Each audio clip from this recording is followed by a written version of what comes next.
Bom dia, começando mais um chimarrão com a Tati e com o João. Isso aí, bom dia, sejam bem-vindos à nossa escola e ao nosso instituto, ao nosso sítio, à nossa casa. Nós estamos no sul do Brasil, na cidade de Bagé, na fronteira com o Uruguai, onde foi montado o Instituto de Permacultura da Pampa há 20 anos atrás e a Escola Rama há 10 anos atrás. Isso É aí. daqui que a gente está transmitindo para vocês as lives sobre natureza, sobre transformação, sobre trabalhos ambientalmente corretos e todo um contexto ligado Sobre viver no campo, a viver no como campo, plantar, sobre permacultura. como plantar orgânico, como colher saúde e como tentar viver uma vida, como viver uma vida melhor e com menos impacto. Isso aí.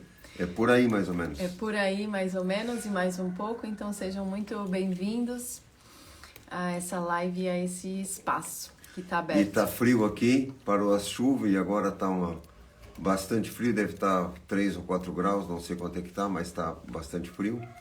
E vai esfriar mais e provavelmente dentro de 2, 3 dias começa a cair geada assim que seque o pasto, né? Porque quando tem muita umidade, não forma geada. Então essa é uma coisa que a gente faz também nos cultivos, ou seja, quando tu vê que tem uma previsão de geada, se você irriga muito, bota bastante água, a planta não consegue congelar, certo? Por quê? Porque tu precisa de mais horas de frio para poder congelar a quantidade de água. E tem gente que acha que é o contrário, que você tem que tirar água. Não, pelo contrário, você tem que botar mais água. Tanto é que logo depois de uma chuva não tem geada, mesmo que seja abaixo de zero. Por quê? Porque o volume de água para congelar é maior. Então vou tentar dar um exemplo de uma outra maneira. Você pega um copo d'água cheio e um copo d'água com um dedo d'água no fundo, bota os dois no freezer. Qual é que congela primeiro? O que tem menos água, né? Então é para quem está num clima frio, né? Fica a dica para for mexer com horta ou com plantas, essa é uma forma que a gente faz para evitar a geada. Mas não é o nosso tema de hoje. Hoje o que a gente queria falar é sobre a possibilidade de turismo dentro da área rural, né, e o quanto tem isso para trabalhar dentro do Brasil ainda. Então, para vocês terem uma ideia, os parques nacionais nos Estados Unidos têm um faturamento maior do que toda a soja no Brasil. Quais são os dados, Tatinha? Isso mesmo.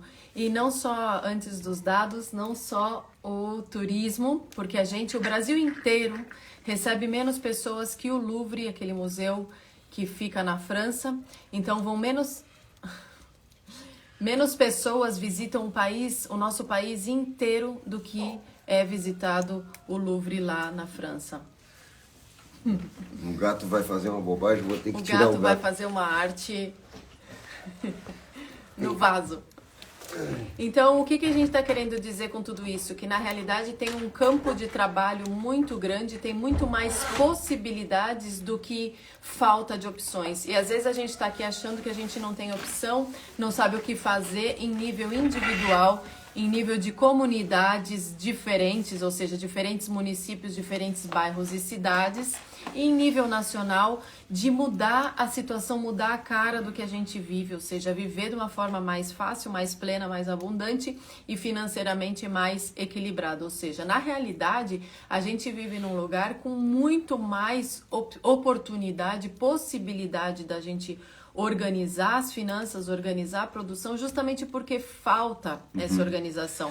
Então a gente sempre diz que quando vai fazer no curso as partes todas, a conversa toda sobre negócios rurais, o que a gente tem que olhar? Como a gente pode servir a comunidade ao redor, como a gente pode oferecer algum produto ou serviço que ajude as pessoas de alguma maneira, porque eu não tenho como rentabilizar oferecendo algo que ninguém quer, que não resolve nada, que não soluciona problema nenhum. Mesmo assim, você vai ver no mercado um monte de produto que não serve para nada, mas que pela insistência da propaganda, pelo convencimento através do marketing, aquilo entra na casa de todo mundo. E muita coisa que deveria estar dentro da casa das pessoas não tá, e muitas opções e soluções que a gente poderia dar para as coisas não estão acontecendo porque a gente não enxerga as oportunidades, a gente não sabe esses dados. A gente não sabe que o Louvre recebe mais pessoas que o Brasil inteiro. A gente não sabe que os parques nacionais americanos renderam, por exemplo, no ano passado, 28,6 bilhões de dólares. Bilhões de dólares. Enquanto a soja... toda a soja do Brasil rendeu 28, no final do ano acho que chegou a 28,5 bilhões de dólares. Então, a gente não tem ideia do quanto a gente poderia, às vezes, transformar o que a gente já tem, muitas coisas que a gente já tem, em rendimento, em prosperidade, não só para nós, mas coletivos. Porque esse estudo todo nos parques, esse rendimento que eles chamam, eu não sei como que envolve as redes, né? No da soja também é assim. São as redes envolvidas a 60 milhas das entradas dos parques. A gente teve 40 dias viajando pelos parques nacionais há uns anos atrás, né, nos Estados Unidos. E esse custo, por exemplo, do meu deslocamento do Brasil até lá e tudo que envolveu para eu chegar até o parque, isso nem está contabilizado. Ou seja, existe uma prosperidade gerada muito maior ainda que essa, né? Que vai se irradiando a partir daquele polo, daquele lugar onde é criado algo que pode ser oferecido para as pessoas. Em outras palavras, o que acontece? Você tem um parque onde organiza todo um processo de visitação, esse parque gera uma renda diretamente dentro dele, gera uma série de empregos dentro do parque, e trabalho e serviços, só que esse serviço se amplia a 50 milhas ao redor do parque. Então, ou seja, redes de restaurante, vendas de peças, hotéis, tudo isso, né? Assim como a gente foi lá e gastou para poder se hospedar, para fazer as coisas, todas as pessoas estão movimentando dentro disso. E aí entra o que tu imaginar. A parte de serigrafia, de camisetas e bijuterias, e etc, etc. Ou seja, alimento, transporte, revista, transportes, todos os setores, né? A parte da biologia, da geografia, de todo o estudo do ambiente, ou seja, as pessoas que te recebem dentro dos parques e que você caminha no parque, ele te dá uma aula de geologia, ele te dá uma aula de biologia, ele te dá uma aula sobre tudo. Então tem todo um conhecimento aplicado para trabalhar dentro disso. E a gente assistiu, durante essa viagem, visitamos 17 parques, né? Todos eles tinham o mesmo padrão de qualidade, a mesma roupa dos guardas eram todas iguais, o atendimento, ou seja, toda uma referência onde tu chega e tem como um emblema, um símbolo para trabalhar aquilo, né? Então, e a gente vê aqui as tentativas que a gente fez de visita nos parques do Brasil, os guias são autônomos, as pessoas sabem quase nada sobre a situação do lugar, sabe a trilha, onde é que a trilha vai, onde é que a trilha vem. Você faz perguntas sobre geologia, o cara não sabe, faz perguntas sobre... Ou seja, ainda temos um caminho aí que a gente queria chegar. Nós temos um caminho gigante ainda no Brasil de oportunidade, porque se está faltando, é sinal que tem uma oportunidade, né? O Bill Mollison traz essa frase muito forte, onde ele diz que todo problema é uma oportunidade. E a gente vê um problema como uma coisa para ficar para baixo. O brasileiro tem uma coisa assim, tem esse problema, e aí tu entra no problema e fica reclamando do problema. A questão é que nós vemos um problema, nós temos que pegar essa leitura e transformar isso numa solução. E a solução é que existe uma possibilidade gigantesca no turismo do Brasil para ser feita ainda. E o exemplo clássico que a gente está trazendo é exatamente um dado que são 28 bilhões de dólares o faturamento dos parques nacionais americanos, e a soja toda do Brasil que está sendo colocado, que está subindo o PIB do Brasil, representa menos que isso. Toda a soja em relação a parques. Agora imagina quanto nós poderíamos faturar com os parques no Brasil e o entorno disso tudo.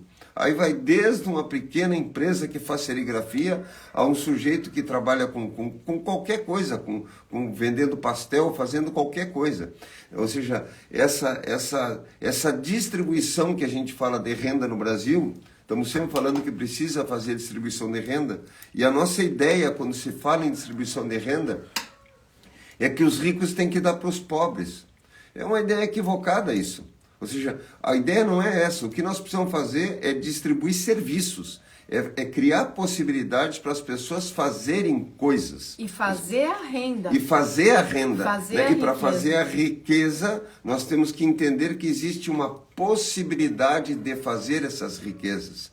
Né? Então, aí entra um outro campo que seria uma coisa que a gente conversou numa outra live, que é a visão de desenvolvimento. O que a gente entende por desenvolvimento?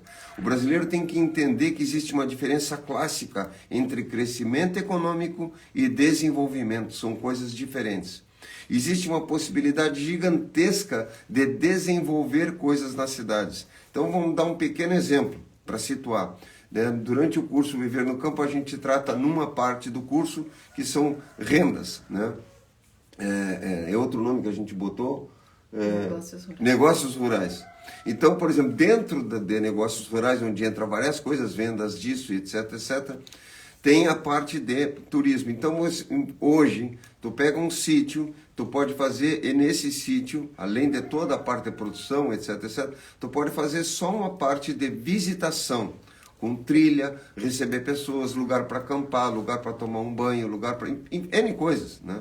Então, isso é o que ainda temos que fazer. Nós não conseguimos ainda criar um plano, um programa de desenvolvimento a partir disso. O que vai acontecer depois, quando abre a pandemia? Em algum momento, provavelmente isso vai mudar. As pessoas vão querer sair. As pessoas vão querer visitar, ou seja, vai ter um boom de turismo. Então a gente tem que estar preparado para isso, né? Ampliar e criar essas capacidades. E a gente vê que o Brasil tem um monte de coisa ainda por ser feita. Então aí vale a pena um pouco olhar para fora da cerca do vizinho e ver o que o vizinho está fazendo. Em vez da gente importar as coisas, a gente desenvolver isso aqui, como o exemplo dos parques nacionais dos Estados Unidos. E desenvolver, o Nilo, nosso querido participante do curso, estava perguntando em que sentido, o que é essa palavra, se é desenvolver. E desenvolver quer dizer se desenovelar, se desenrolar. É como se a gente tivesse enrolado trazer à luz, num problema, né? Desvelar. Desvelar. É como se a gente tivesse enrolado, embrulhado, então a gente precisa desenrolar e caminhar. Para a gente criar esses valores, entendendo não turismo como, porque tem ideias de turismo completamente diferentes também, mas a ideia da visitação como algo que envolve todos os setores da sociedade, envolve indústria de tudo que é tipo de produtos que você coloca ali, seja para embalar e beneficiar produtos alimentícios do campo, sejam outros produtos que você cria nesse processo todo, serviços que você oferece, educação, porque como o João falou, tem toda a questão da informação sobre o seu próprio país, sobre o seu bioma, sobre a natureza, que você precisa organizar na fala de um guia, em um guia impresso, em um guia virtual. Então é uma coisa ampla que envolve uma série de setores. Para a gente conseguir enxergar as coisas assim, nós precisamos mudar a forma de ver as coisas. Tudo reside em dar valor para aquilo, para então poder transformar aquilo em valor financeiro, monetário, abundância de diversos tipos para as pessoas ao redor, a partir daquele núcleo que gera riqueza. Vamos supor um parque, um sítio, um quintal urbano bem organizado, onde você recebe pessoas, cria atividades, cria um centro de informações onde você fala sobre o alimento, onde você faz algo a favor daquilo que você está fazendo, e isso porque tem valor, você pode converter aquilo em renda, você pode converter aquilo em receita, em lucro, mas precisa para isso, antes de mais nada, resolver o nosso problema psíquico. Por isso que o Krishnamurti sempre diz, no fim o nosso problema está todo no nosso psiquismo, na nossa mente, na nossa forma de ver as coisas. Como a gente enxerga sempre o problema e não a oportunidade que existe no problema. A gente enxerga sempre que alguém tem que fazer as coisas e que nós não podemos fazer as coisas. A gente vai configurando todo um complexo de inferioridade, toda uma situação onde a gente não consegue dar valor para o que a gente tem, e é por isso que a gente não consegue transformar o que a gente tem.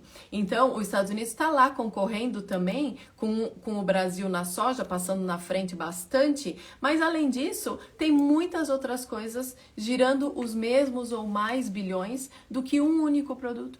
E a gente olha e fala assim, qual vai ser a solução única? o governo único, a palavra final que vai resolver nossos problemas. E não vai existir, porque a pergunta não é essa. A pergunta é o que cada um pode fazer agora para mudar essa situação. No meu quintal. Não tem uma solução, são várias soluções. Por quê? Porque não tem um problema, são vários problemas. Então, você tem que ter uma diversidade de soluções, porque a diversidade de problemas também são gigantes. Então, entendendo que cada problema é uma oportunidade. E é importante entender, assim, a quantidade de coisas que tem para ser feita ainda. A gente assistiu num dos parques, né? Estavam chegando um grupo de mulas que tinham ido participar de um concurso de carga. Por quê? Porque dentro dos parques tem os cavalos, tem as mulas, porque tem lugar de difícil acesso, então eles vão com o cavalo, etc, etc. Há um tempo atrás aqui no Brasil, eu tentei entrar a cavalo num parque e disseram que não podia, porque o cavalo podia defecar lá dentro e levar sementes exóticas, não sei o que, não sei quanto. Tem umas coisas que a gente não entende nesse país. O cavalo está aqui há 400 anos, essas plantas que estão circulando já circularam em tudo isso, né? Então tem uma dificuldade até de conhecimento técnico, como a gente está falando agora. Ou seja, então tu é recebido num parque e a pessoa que te recebe tem que ter informação sobre o lugar. Né? E isso é importante. A gente foi num dos parques e tinha uma moça isolada, um guarda, um ranger isolado, e ela estava treinando uma fala, estudando e treinando uma fala para receber o turista. Né? Por quê? Porque eles te dão uma aula sobre qualquer coisa que tu pergunta. Então nós temos que também trabalhar isso, trabalhar a informação para poder estar recebendo o turista. E isso é uma coisa que dá uma segurança também para quem está chegando dentro de um parque, né? Isso. E não é o turismo, de novo, como esse turista, né? É qualquer pessoa no seu bairro, a gente pode girar, a gente está sempre falando da questão da economia local, a gente pode girar, ou seja, movimentar a partir do nosso bairro, isso gera riqueza. Então você fala, meu vizinho não é um turista, ele vem aqui, mas o que ele é? Ele é alguém que pode visitar o seu espaço, com quem você pode trocar produtos e você pode criar uma rede de sustentação ali que gera muita riqueza. Mas passa por esse valor que a gente dá ou não para as coisas. Eu morei no Japão um tempo e além das notícias normais que tem muito mais notícias sobre a natureza no jornal do Japão, por exemplo, jornal que passa, igual a gente tem aí o jornal das 8, das 7 do meio-dia, não sei o quê. Muito mais assunto de natureza do que a gente tem, por exemplo. Não só porque pode ter um terremoto, que é um assunto da natureza e criar algum problema, ou porque pode ter um tsunami e pode criar algum problema, mas também para dizer quando uma cachoeira congelou e está bonito de visitar. Eles vão noticiando o florescimento das cerejeiras na primavera. Eles mostram qual foi a primeira cerejeira do Japão que floriu. É notícia nacional. Né? Por que a gente, na nossa notícia, na nossa informação, a gente não fala, não sei qual foi o primeiro IP que floresceu, quantos IPs floresceram, como é que a gente não fala sobre isso, porque a gente não fala do que não tem valor para nós. Como é que é aquele que diz a boca fala do que o coração tá cheio? A gente precisa ter no nosso coração esse nosso mundo, a nossa possibilidade de melhorar as coisas, o valor do nosso quintal, do nosso sítio, para poder falar dele. Quanto mais a gente amar isso, mais a gente vai conseguir aprender sobre isso e, consequentemente, falar sobre isso, até que um dia esteja no jornal, esteja na revista, e a gente não tem que ficar falando, tem que pôr isso na educação. Não adianta falar isso. Primeiro as pessoas têm que ter no coração, porque se elas não têm no coração, elas não saem da boca. Então aquilo, por exemplo, as cerejeiras ou quando os momijes ficam vermelhos no outono é notícia no jornal, porque tem um valor, porque aquilo tem um peso real dentro da comunidade, ali está algo para ser valorizado. E isso também é transformado em renda. Quantas pessoas não saem daqui, principalmente da comunidade nipônica brasileira, e vão ver as cerejeiras no Japão, ver uma árvore florescer lá, com toda a diversidade de flores de florescimento que a gente tem. Não que você não precise, não possa ir lá, eu fui lá para ver, mas a gente tem que entender que não é só fora que estão os valores, dentro de nós estão os valores, dentro do nosso país estão os valores, e se a gente não enxerga, a gente não transforma isso em produto, serviço e oportunidade, e consequentemente em crescimento econômico e nesse desenvolvimento real.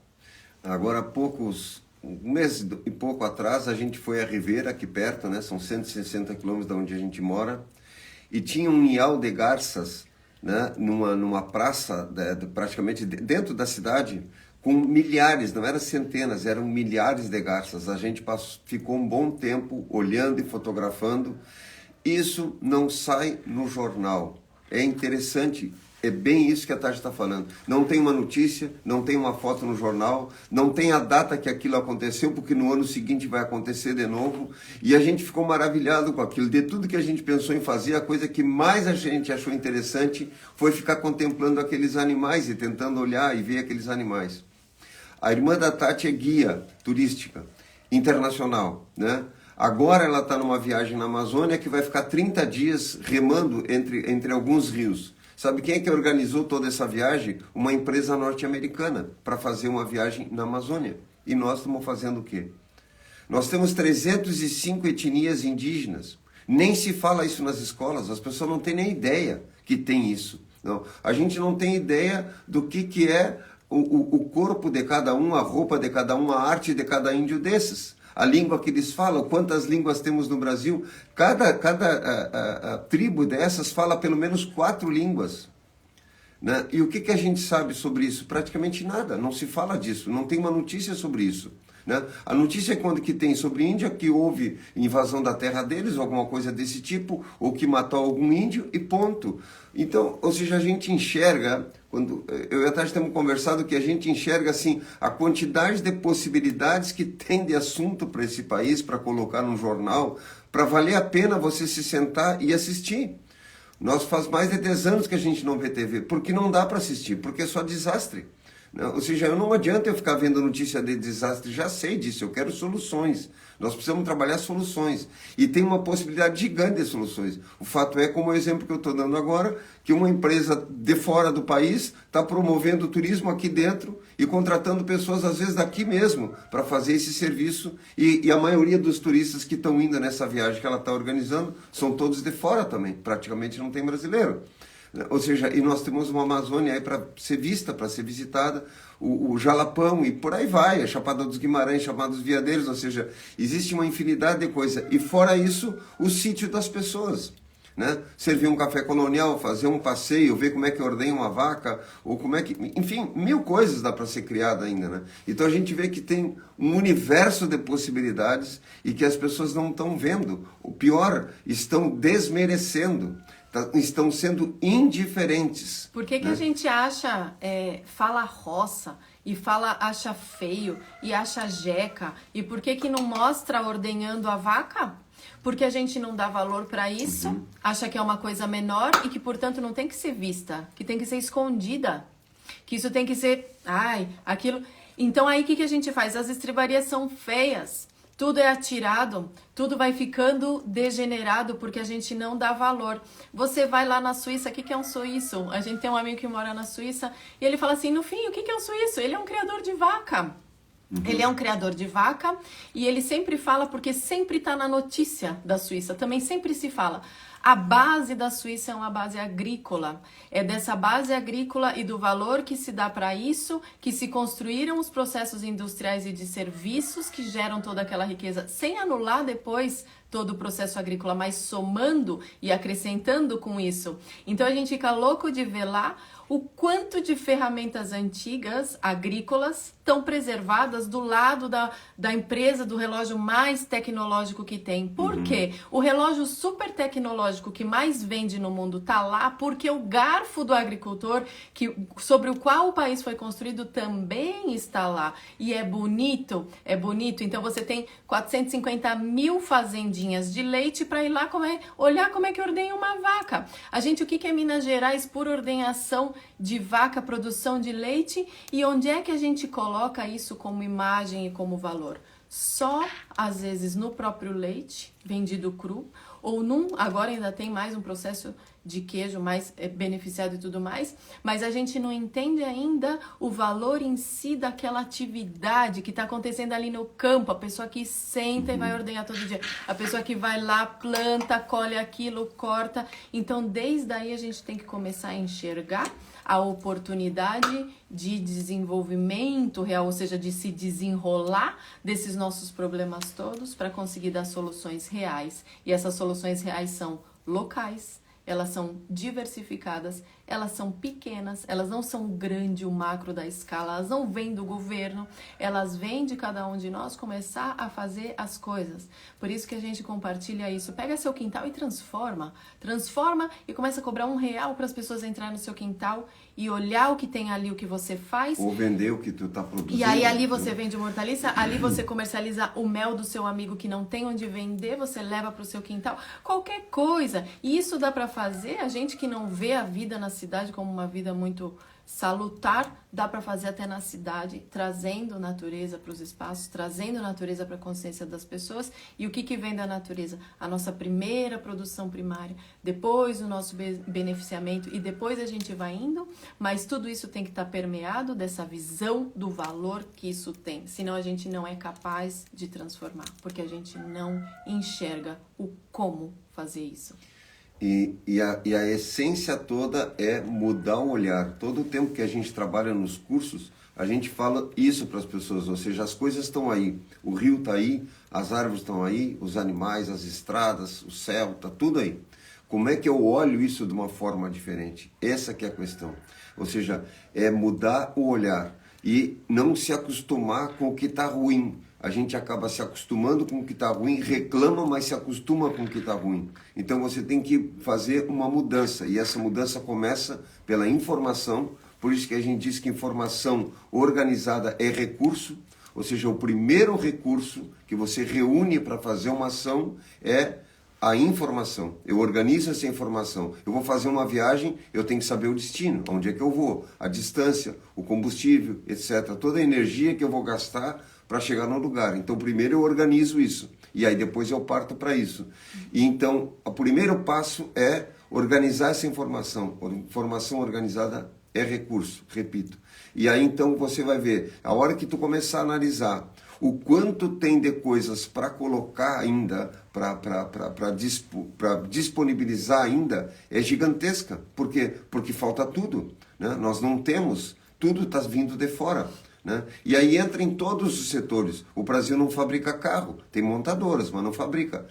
A Índia fabrica, a Coreia fabrica. Imagina, por que a gente não tem isso? Porque todos os nossos processos são ruins, não é só esse. Ou seja, nós não conseguimos vender turismo. A gente não consegue vender quase nada, porque está faltando uma ideia de mudar a possibilidade. A gente se vê sempre menos. Né? O melhor é do outro e pegamos os nossos problemas e afundamos no problema. Nós temos que pegar o problema e transformar ele em solução. Ou seja, se tem uma falta, é porque senão existe uma possibilidade.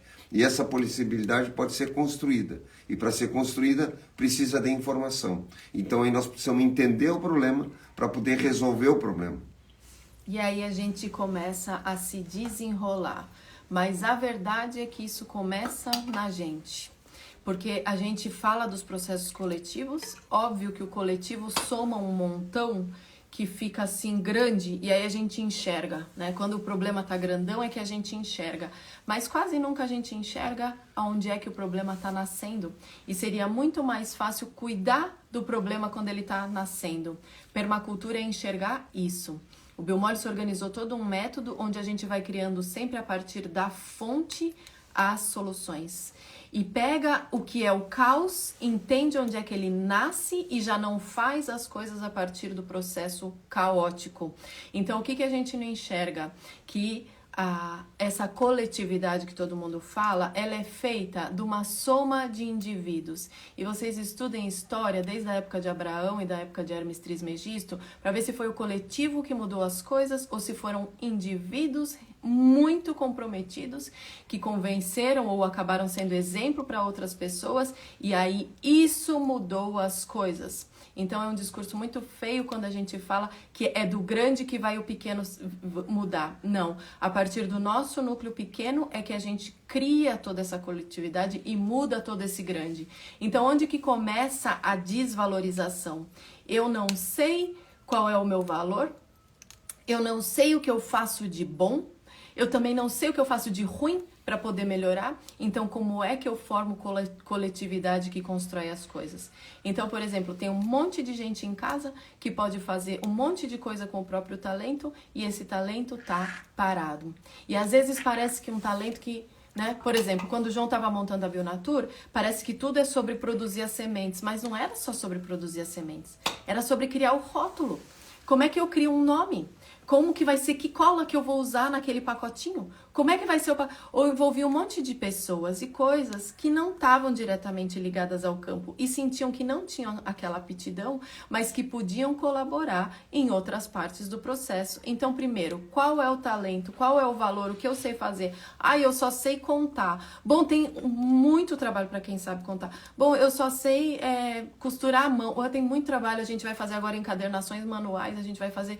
Então, a gente tem que enxergar no talento e na falta as oportunidades e criar. Por isso que o processo todo é hiper criativo e nós somos co-criadores e por isso a gente nem sabe mais por que fala em educação que a gente tem que estimular o processo criativo. É por causa disso. Não é criação artística, desenhar uma coisa com uma tinta colorida. É realmente criar soluções. Esse é o processo real de desenvolvimento da inteligência.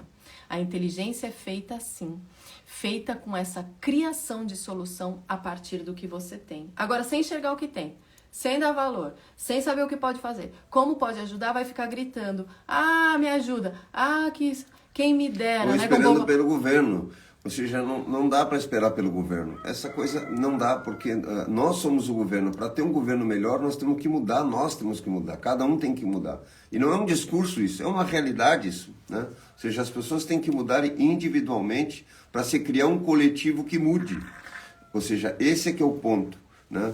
E a gente fica achando que vai vir uma política pública que vai resolver não sei o quê. Como é que uma política pública vai surgir se as pessoas que estão no país não têm uma mentalidade diferente? O político não vem da lua, o político vem dessa sociedade.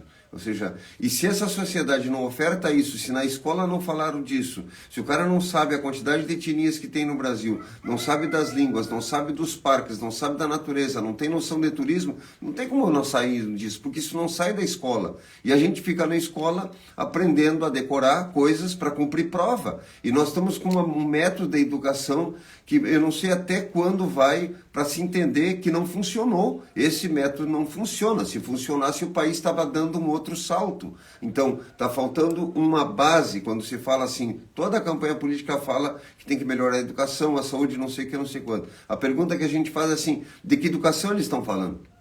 De que saúde eles estão falando? Porque quando falam em saúde, é reformar o hospital. Isso é doença. Ou seja, a pessoa que já está no hospital está doente. Eu preciso, antes disso, de que saúde, o que as pessoas estão comendo? Você vai numa escola, a merenda da escola, o lugar que vende as coisas na escola tem refrigerante e chips. O que criança vai produzir alguma coisa a partir desse alimento? Ou seja, são duas coisas ruins. Né, comer esses salgadinhos e tomar refrigerante. Então, eu não tenho como dar um salto lá adiante se a base do que eu estou fazendo aqui é ruim. Então, quando eu falo em saúde, eu tenho que falar em alimento, eu tenho que falar em base de alimento. Se eu estou falando em educação, de que educação eu estou falando? Eu estou entendendo que eu preciso preparar essa pessoa para fazer uma mudança no país, ou seja, e qual é a lógica toda que a gente está tendo hoje? Eu fiz uma pergunta numa escola agrícola, tinha mais de 60 alunos. Perguntei para eles, escreva no papel sem botar o nome. 3 coisas que vocês vão fazer quando saírem daqui. Só teve duas crianças em 60 crianças que colocaram que um ia fazer um viveiro, o outro ia plantar morango. Os outros todos queriam fazer concurso público, trabalhar na Emater, uma coisa desse tipo assim. Ou seja, então nós estamos preparando as pessoas para ser funcionário público. O Brasil está preparando pessoas para ser funcionário público. Nos Estados Unidos fizeram a mesma pergunta nas universidades, 75% da população colocou que queria empreender um negócio. Na Espanha fizeram a mesma pergunta, 75% disseram que queriam ser funcionário público. Essa é a diferença. A diferença é que nós temos que ser empreendedores. E para isso nós temos que ter um processo, uma educação, onde nos dê essa base que a Tati estava falando, das pessoas acreditarem primeiramente em si, ou seja, ter essa força para poder desenvolver produtos. né? E acreditar nisso. E esses exemplos não são para dizer de novo os Estados Unidos, a Suíça, não, o de forma Japão, alguma. a Europa. Não! A Europa não pode existir sem o resto do planeta, aquele continente não existe sem o resto do planeta. E a gente olha para eles como se eles fossem os provedores, não, como se eles tivessem que ensinar alguma coisa. Não é isso. Existem coisas boas e ruins em todos os países. O Japão tem a pior máfia que já se ouviu falar. Enfim, não interessa agora isso, mas interessa a gente olhar o que é uma oportunidade para nós, o que são boas ideias para nós. Tem coisas horrorosas nos Estados Unidos, mas os parques são maravilhosos. Então, são exemplos que a gente tira de vários lugares. O planeta inteiro tem problema, porque o planeta inteiro é colonizado por pessoas, e as pessoas têm problemas, ponto, em qualquer lugar, em qualquer época, desde sempre, desde a Lemúria. Então, a gente tem que entender que existem bons exemplos para se tirar, existem ideias de um lado que são boas e que são péssimas, e tem ideias do outro lado que também são boas e também que são péssimas. Então a gente tem que fazer, como diz Babadi, uma seleção, criar um discernimento e pegar as pérolas e construir o nosso colar a partir dos bons exemplos e ir caminhando nisso, porque senão a gente se perde em reclamar, em criticar e perder a nossa energia onde a gente não pode criar. Tudo tem a ver, esse desenvolver, esse desenrolar tem a ver com criar soluções reais, em primeiro lugar para a nossa vida, porque se a gente não consegue organizar as nossas finanças, a nossa família, o nosso sítio, como é que eu vou ficar gritando que o coletivo, que a sociedade e tudo mais? Então, primeira coisa, organizamos a nossa casa e aí a gente começa a colaborar com o entorno e isso parte desse valor real que a gente dá pra gente mesmo, para as coisas que a gente sabe fazer e tem. A gente viajou para lugares aqui no Brasil que você olha e fala assim, como é que esse negócio tá tirado aqui? Sei lá, o Vale da Lua ali na Chapada dos Veadeiros, que você entra numa propriedade privada com uma porteira de qualquer jeito, acessa um rio de qualquer jeito, ali a pessoa pode fazer qualquer coisa, porque não tem ninguém para cuidar nada, para dar uma regra, para marcar uma trilha, e ali você olha uma coisa maravilhosa, aquelas esculturas que a água faz na pedra. E a pergunta é, por que isso está atirado aqui? E isso é só às vezes não tem nem quem te atenda. Um trecho de um pedaço do rio que aconteceu alguma coisa. Tem ideia num país tamanho continente, que é o nosso, o que tem para fazer com um monte de gente? Quantos sítios tem onde as pessoas estão fazendo coisas maravilhosas? Eu penso às vezes o que é um almoço de domingo nesse país. Deve ter uns irdrilhões de mega masterchefs fazendo coisas incríveis. A gente não transforma em livro, a gente não transforma em informação. Um documentário, a gente não transforma filme. em documentário, não compartilha. Outro dia eu tava vendo um documentário aí falando de uma pessoa que, não sei o quê, e virou cozinheira e abriu um restaurante. Você olha aquilo, você fala assim, mas tem 400 e 1050 senhoras no Brasil fazendo 1000 vezes melhor que isso. Por que a gente não tá fazendo um documentário? A gente começou a procurar livros sobre a Amazônia, porque a gente ficou 5 anos fazendo um projeto lá, e toda a literatura que a gente procurou para estudar um pouco sobre várias coisas, né, tudo era ou em inglês ou em francês, não tinha nada em português. Toda a literatura que a gente conseguiu foi escrita por estrangeiros sobre a Amazônia. Nós temos um problema aqui, ou seja, nós tínhamos que sair desse processo. É impressionante a falta de material literário sobre o Brasil, e quando tem, eu fui procurar, por exemplo, informação sobre um afloramento de rocha que tem aqui no sul do Brasil, próximo onde a gente mora, que chama Afloramento de Rocha Guaritas. O material que eu encontrei foi de 1961 do norte-americano. É impressionante isso, ou seja, tem algo que nós não produzimos, tem alguma coisa no brasileiro que nós temos que mudar essa chave. Nós temos que ver que existe uma possibilidade gigante, né? Ou seja, a gente está fazendo um questionamento colocando que existe uma possibilidade, né? E não para fazer simplesmente uma crítica. É para dizer que também bom... não estamos dizendo que o quintal do outro é bom, estamos olhando o que tem de bom em outros lugares. Os Estados Unidos, por exemplo, tem coisas terríveis com todas as guerras que eles promovem, mas esse trabalho que eles fazem com os parques, com o cuidado com os parques, é uma coisa que nós podíamos copiar todo o projeto, toda a lógica deles, né? Então, e nos Na verdade, sítios, teve um governo onde foram para os Estados Unidos para aprender o sistema integrado de parques nacionais, porque não são só... Isso foi o rendimento dos parques nacionais. Ainda tem os parques estaduais, os municipais, etc. Isso foi só dos parques nacionais.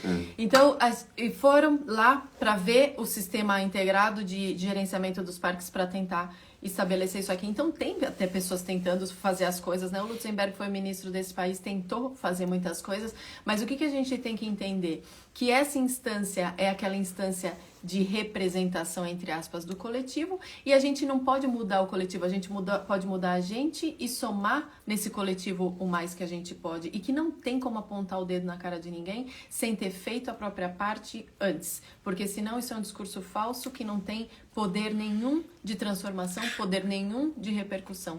Mas quando a gente faz a nossa parte, é incrível o que pode ser irradiado a partir dali, e como eu falei, a gente tem todos os exemplos da história que provam isso, como aquele indivíduo comprometido, de tantos líderes que vocês vão ver em todas as áreas do conhecimento, ou pessoas que foram lá e encamparam a criação de uma indústria de uma coisa e realizaram grandes transformações com isso. Então, pessoal, a ideia hoje era a gente trazer essa ideia a partir do que o Nilo tinha perguntado, desenvolvimento real, desenrolar, a gente se desenrolar da gente mesmo, se desenrolar das nossas complicações mentais, começar a olhar a partir da perspectiva da abundância, que é o que a permacultura propõe, ou seja, tá uma bagunça, e o que eu faço agora então? Então tem muita oportunidade de criar ordem, tem muita oportunidade de oferecer serviços e produtos, tem muita oportunidade de criação. E a gente tem que olhar para nós dessa forma, como seres criadores, seres co-criadores, em parceria com a natureza, em parceria com Deus, em parceria com as outras pessoas, obviamente. A gente tem que ser sócio de tudo isso, a gente tem que ser sócio da natureza, sócio de Deus, porque nós já fomos convidados a participar.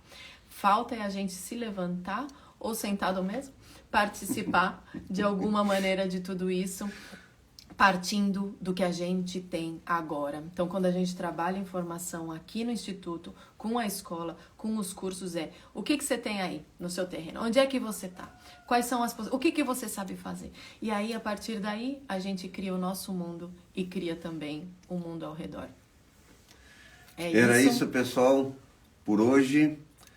Fica algumas dicas e um estímulo a quem se desafia a tentar fazer alguma coisa, né? E começa a listar o que sabe fazer, coisa para fazer, o que pode fazer. Esse dia que eu estava contando que a gente foi a Ribeira, eu entrei numa loja e eu gosto de laranja e chocolate, duas coisas que eu gosto, e tinha um pacote que era laranja com chocolate. Eu digo, vou comprar. Aí resolvi ler o pacote, porque a gente tem o hábito de estar lendo as coisas. Tinha vindo da Espanha. Laranja com casca, alguém cortou uma laranja com casca, pegou aquelas fatias, deu um demolho no chocolate e vendeu aquilo. E por que a gente não faz isso aqui? O chocolate melhor vem da Suíça, a Suíça não tem cacau. Então nós temos que tentar realmente fazer essa mudança. Olhar diferente para fazer diferente. Tá bem, pessoal? Pessoal, as lives não são todos os dias. A gente faz chimarrão terça e quinta de manhã. Às vezes faz um sopão de noite, conforme o nosso ritmo aqui, né? Hoje a gente até tinha combinado de acabar a live às umas 7h30, mais cedinho, mas não deu, porque a gente tem um ritmo de trabalho aqui, né? Das nossas coisas. Mas a gente tem conseguido fazer terças e quintas de manhã o chimarrão. Às 19 horas, às 7 horas da manhã, todas as terças e quintas, e às vezes a gente não faz de manhã, eu faço sopão na noite. Uma prosa na noite. Tá bem, pessoal? Um bom dia para vocês. Listem os talentos, vejam as oportunidades, porque a gente pode melhorar realmente hoje. O dia está nascendo, quer dizer que o mundo está sendo criado, nós estamos nascendo de novo. A gente não nasceu lá na década de 60, 70, 30, 40, né? A gente não nasceu na década de... A gente nasce todo dia quando acorda. Então a gente pode se recriar das soluções todos os dias, realmente, não é um discurso assim, realmente agora eu posso falar assim, hoje eu vou listar, hoje eu vou tomar uma atitude, hoje eu vou parar de procrastinar tudo que eu deixei para trás e eu vou começar a fazer o que eu sei que eu tenho que fazer. É isso, pessoal. Um bom dia. Um grande abraço a todos.